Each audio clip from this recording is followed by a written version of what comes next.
पंडित जी पंडित जी पंडित जी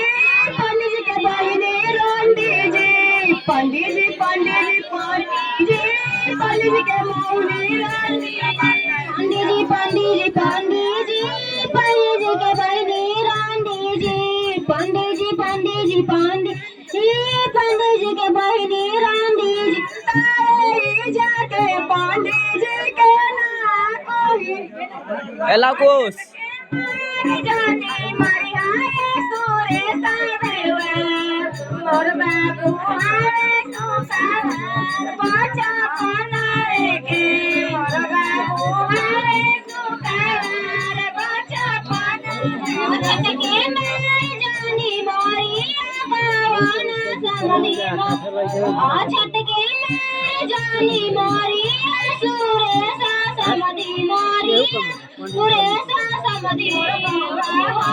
सुकार बाजा पानारे से मोर बाबू हावे सुकार पढ़ता ही जाके पंडित जी के ना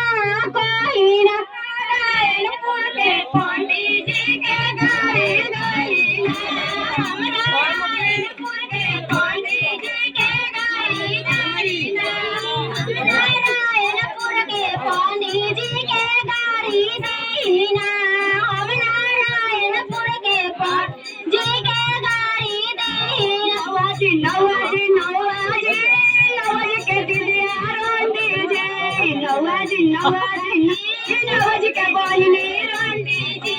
नवाजी नवाजी नवाजी नवाजी के मौगी रोंडी जी नवाजी नवाजी नवाजी नवाजी के दिलिया रोंडी जी तारे जाके ना हुआ के ना कोई ना जाके ना हुआ के ना कोई ना हम तारे जाके ना हुआ के ना कोई ना